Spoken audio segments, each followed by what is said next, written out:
Hello, I'm Steve and welcome to another children's church when we're apart. And even though we can't be in the same room together today, it's great that we can still join together on this very special day and celebrate Easter and everything that Jesus has done for us. Well, obviously being Easter, we're going to look at the Easter story today. And here's what we're going to do in our children's church online today.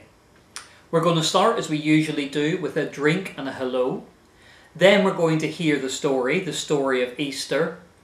Then you're going to have a go at telling the story yourself. We're going to have our memory verse, and finally we're going to finish with a prayer. Now, we're going to start today, as we usually start children's church, with a drink and saying hello. I've got my drink here. Hopefully where you are, you've got a drink and maybe even a snack too. Now, you'll see that I've been joined by somebody for this bit of the video. This is my son Theo. Are you going to say hello, Theo? No, a bit shy, but this is Theo. And the reason he's here is because as we have a drink, we usually ask the same question. What's been something good about your week? And even though it's a difficult time, it's still good to remember some of the things that we enjoyed, that made us happy, and that we're thankful for. And I'm going to start. And my thing is about Theo, because over the last few weeks I've got to spend more time with Theo, and that's meant that the last week I've got to see Theo do 2 firsts, isn't that right? One of those is we've got to see your first tooth come through here, shortly followed by your second tooth just beside it there, which is why he likes to chew everything at the minute. And the second one is that Theo started crawling, his first crawl last week, and now he likes to crawl everywhere very quickly, don't you? Isn't that right? No, you're still not speaking. And that's my thing that's been good about this week. Why don't you go around amongst the people who are there, whoever's beside you, whoever's watching this video with you, and each person say one good thing that's happened to them this week. You can pause the video and then we'll get back here when you're ready. And just like that, Theo is gone.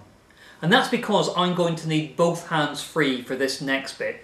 It's our story, and it's the story of Easter. Now, this starts off as a very sad and upsetting story, but turns into one full of joy and a very happy story. And to tell it, I'm going to use this. It's just one sheet of paper. We're going to tell the Easter story using one sheet of paper. And I want you to pay close attention, because at the end, I'm going to get you to tell your version of the Easter story using one sheet. So, if you're ready to listen and watch, let's hear the story now. Our story starts in Jerusalem, just a few days after Jesus entered the city on Palm Sunday. It's Thursday evening, and Jesus and his friends have just finished a special meal together. And after the meal, they go out into the garden to pray. And this is our garden here, the Garden of Gethsemane. Now Judas, one of Jesus' closest friends, betrayed Jesus. He plotted with the chief priests and the religious leaders and led a group of men armed with swords and clubs straight to Jesus in the garden. Jesus' friends were frightened, and most of them ran off in fear of their lives and left Jesus. And the armed men arrested Jesus, tied him up and took him to the high priest's house. And we're going to fold our paper into the high priest's house. So here's where Jesus was taken on Thursday night. The religious leaders were there, and they put Jesus on trial, trying to find a reason to kill him. They got people to lie and make up stories, so finally they could find a reason to get rid of him. But the religious leaders couldn't have Jesus killed. Only the Romans could do that. So they took Jesus to the Roman leader, a man called Pilate. And if we fold it in half, this is going to be Pilate's palace here. And Jesus was taken to Pilate.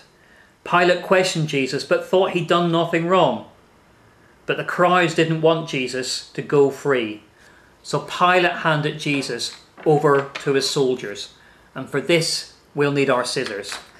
Because the soldiers, they beat Jesus, they mocked him, they hit him, they made fun of him. And so we're going to cut through here like this as they mocked him and beat him and made fun of him. They put a crown made out of thorns and rammed it on Jesus' head, laughed at him. They beat him, they slapped him and made fun of him. And they sent Jesus back to Pilate. And Pilate asked the crowd, "What do you want me to do with Jesus?" And they shouted, "Crucify him, which means nail him to a cross until he dies, a brutal death. So even though Pilate had thought Jesus had done nothing wrong, Pilate ordered for Jesus to be killed. He was taken outside Jerusalem and nailed to a cross. And while he was there, soldiers guarded him. And we're going to turn these here into little spears for our soldiers that stood by Jesus to guard him as he's being crucified. And the soldiers at the cross also laughed and made fun of Jesus. They said, "If he's the King of the Jews, let's see if he can save himself." And in fact, they actually argued with each other for Jesus' clothes. And what they ended up doing was casting lots or throwing dice to see who would get it. So with a couple of dots using a pen here, we can turn these here into some dice. So here we have some dice the soldiers threw to try and find out who would get Jesus' clothes. And the soldiers weren't the only people to make fun of Jesus. The people around the cross said, "If he's God's chosen one, let's see if God will see him." And even though Jesus was in pain, he still said to God, "Father, forgive them. They don't know what they're doing." And after several hours on the cross, Jesus said, "Everything is done." And he died. A horrible, painful death for someone who had done nothing wrong. And they took down Jesus' body from the cross and wrapped it in a clean linen cloth. And let me just fold up the cross here to show them wrapping Jesus' body in a cloth. And they took Jesus' body and they laid it in a tomb, which was basically a hole in the side of a rock. And if we turn our cross over, we see now it turns into a tomb. And they put Jesus' body inside and put a large stone over the entrance. And this is what happened on Good Friday, on Friday in our story. Jesus was killed and his body taken down and placed in a tomb. Saturday was a special day, a holy day for the Jewish people. So none of Jesus' friends visited his tomb on the Saturday. But on Sunday morning, a group of women went to this tomb. They were going to put spices on Jesus' body. But when they got there, they noticed something had changed. The stone that was over the entrance had gone. It had been rolled away. And so they went up and looked in the tomb. Well, and you can see the tomb was empty. Jesus' body wasn't there. The only thing they found was a cloth they wrapped Jesus' body in. What was happening? What was going on? Well, at that moment, some angels appeared to the woman and said, "Jesus is alive. Don't look for him where people are dead, because he's been raised to life." And one of the women, Mary Magdalene, saw Jesus. She was crying, and a man came up to her, asked her why she was crying, and called her Mary. She realized this man was Jesus. He was alive, back from the dead. And later on that day, Jesus appeared to his disciples in a room together. He showed them the scars on his hands and his feet, and he ate with them. Jesus really was alive. Jesus' friends and disciples were certain that Jesus was alive. He'd risen from the dead. And this is the incredible story we celebrate on Easter Sunday, the story of the empty tomb. And that's the Easter story, a story that starts off sad but then turns to joy, a story that starts with tears that then turn to laughter. I said earlier that I'd give you the chance to tell the Easter story using one sheet of paper. So I'm going to go through it again a little slower, taking my time over the folds and cuts so you can see the different steps involved. And then you can use the sheet of paper to tell your version of their Easter story. And perhaps at the end, you can share that story with the people you're with right now. So if you're ready, let's look again at the Easter story using one sheet of paper. Well, first we start in the garden where Jesus was arrested. Well, that's just a flat sheet of paper. That's a very easy first step. But in the garden, Jesus was arrested and taken to the high priest's house. So we need to make the high priest's house. So if we turn the paper around so it's like this, and grab one corner and fold this edge over to this edge, like that there, and make a nice fold. And if we grab this corner here and fold it down to here, just like that, and make, I haven't got it quite right here, and make another fold here. You can see it looks like a house, the high priest's house. And this was where the religious leaders met and decided they wanted to get Jesus killed. But they couldn't kill Jesus, so they had to take him to the Roman leader, a man called Pilate. So to change this house into Pilate's palace, we just fold it in half. So turn it around and fold it in half like this. So we have Pilate's house, or Pilate's palace, like this here, where Jesus was put on trial. And it says that Pilate sent Jesus to be beaten up by a group of soldiers. So we get our scissors and we want to cut as we talk about Jesus being beaten up and made fun of.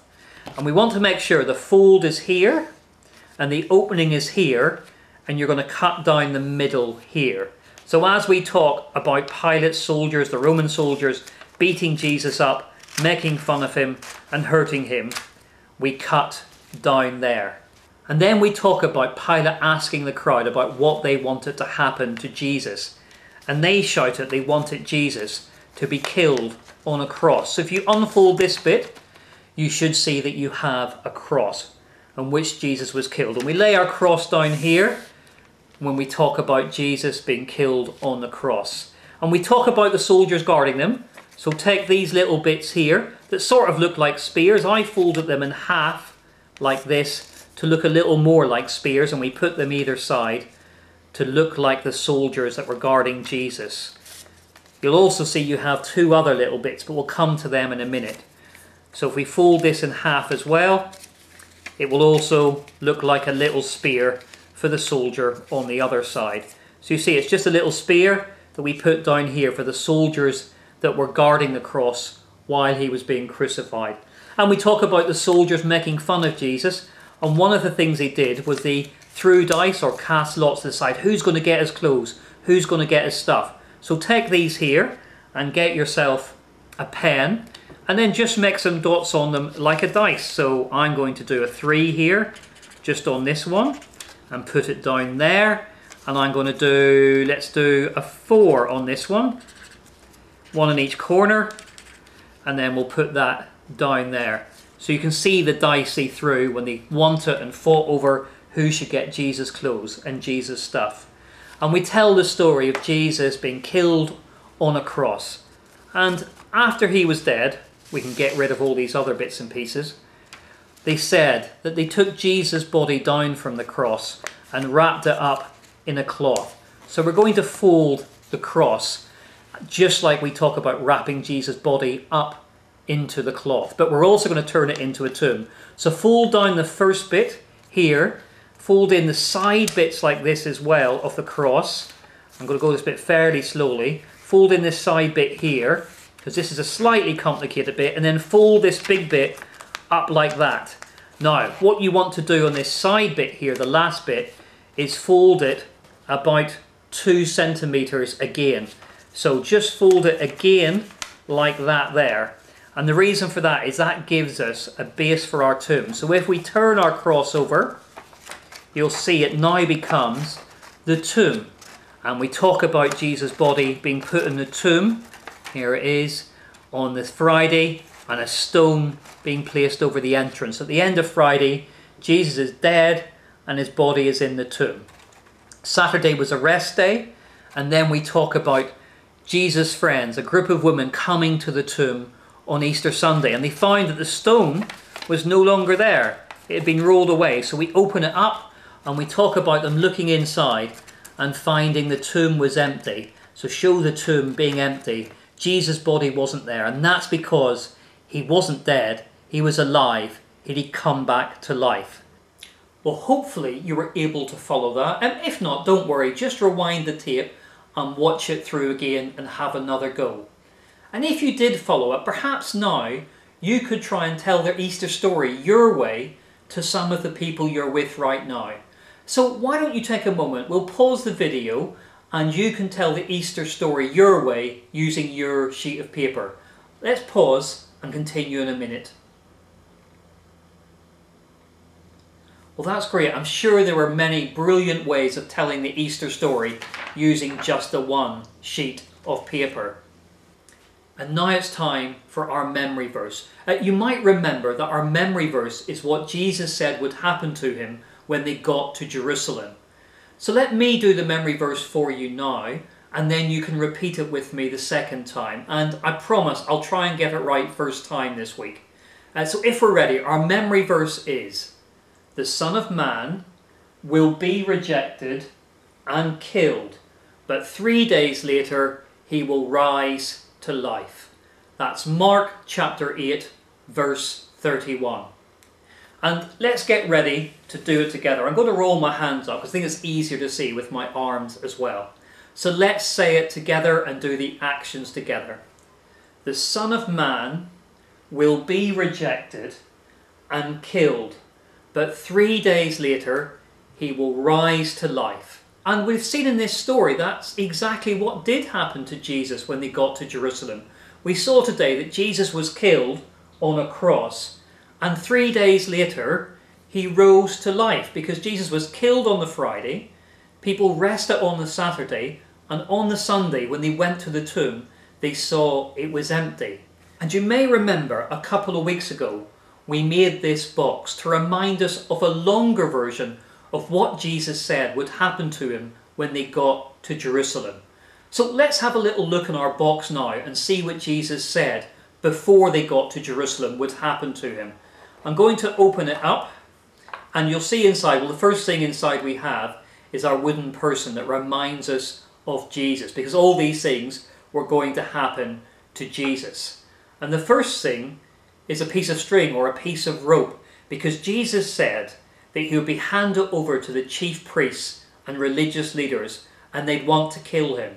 And you remember in our story today that they came in the middle of the night in the garden to arrest Jesus, take him back to the chief priests, and they decided they want to kill Jesus. So that bit with the rope came true.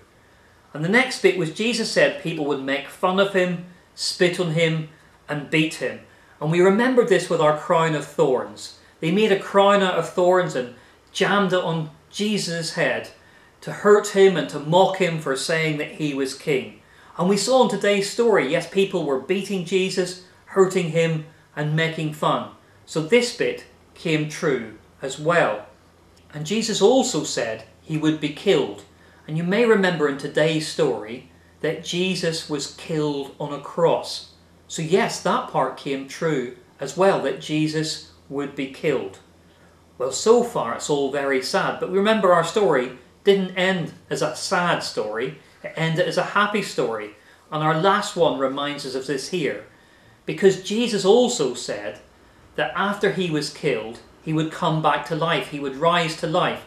And this is what they found in the empty tomb. It's the cloth they wrapped Jesus in and nothing else, because Jesus did come back to life. Jesus was alive. At the end of our story, we remember Jesus being alive. On the third day, he rose again. So all the things that Jesus said all those weeks ago did come true and did happen to him. He was arrested, he was beaten, he was mocked, he was killed, but he came back to life. He rose again. And that's what we remember and celebrate on Easter Sunday. And because Jesus knew this was happening to him and was able to predict it in advance, we know that this was part of God's plan and God was in control. And as we come now to our prayers, it's good to remember that God is in control. Because this time can be a very scary time, a nervous time, a difficult time, and at times like this, it's good for us to remember that God is in control. No matter how bad or difficult things might be, we can still remember God is in control. And we're going to pray for two groups of people. And to help us pray, we're going to need another sheet of paper and then some crayons or some pens. And let me show you what we're going to do now. Now on the paper, we're going to draw 2 circles slightly to the side. A bit like this here. Let me do one circle. Let's do it in green and do the other one down here in orange. And in this first circle, I want you to think of who you could pray to ask God to help. Perhaps someone who is feeling ill, or who's sad, or someone who's lonely. You could write their name in here, or you could do what I'm going to do and draw something that will remind you of that. Perhaps a bed for someone who is ill, or a sad face. I'm going to do that now. I might need to speed it up, otherwise it will take too long. So I've drawn a sad face for somebody who's feeling very sad or alone, and a bed to remind us of those people who are sick. Hopefully your drawings are better than mine. And in the second circle, I want you to think of people you could thank God for, perhaps doctors or nurses or delivery drivers, someone in your family, anyone you want. Again, you can write their name or you can draw it. I'm going to draw a rainbow here, which we know reminds us of all the people who are working in the NHS and all the carers as well. Again, I might need to speed this up. So you can actually see what's happening. And I'm also going to draw a van to thank God for all the delivery drivers out there bringing us groceries and food and other things as well. So let me draw a van here, which might not be very good, but we'll try our best.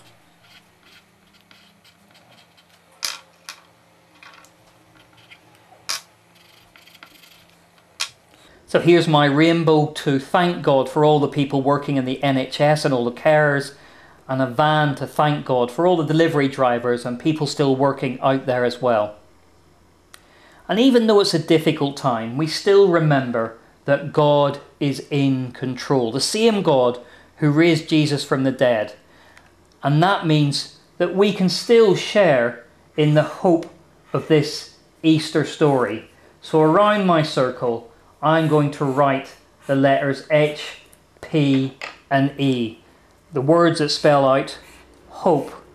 To remind us that even when things are difficult, even when things seem very hard, that God is in control and we still have hope. We share in the hope of Easter. These are my prayers. I'm sure yours are even better than this here. And let's use these to pray now. So let me say a prayer for those people you were thinking about, the people you want to ask God to help and the people you want to thank God for. Let me pray for those people now. And if you agree with the prayer at the end, say Amen. Let's pray. Lord God, we pray for all those people we've been thinking of, those who are ill, sad, lonely and suffering. Please be with them. We thank you for those people who are helping keep us safe and well, for doctors, nurses, carers, delivery drivers and all the other people we've thought of. In the middle of this, we know that you are in control. You are our hope, and we share in the hope of the new life of Easter. We thank you for that hope we have. Amen. Well, thank you for joining me in this very special day to hear and tell each other the story of Easter, and hopefully you were able to share the story of Easter in your own house as well. We'll be back next week with another Children's Church online, so hopefully we'll see you then. And I hope this week that you keep safe and well. And until then, goodbye.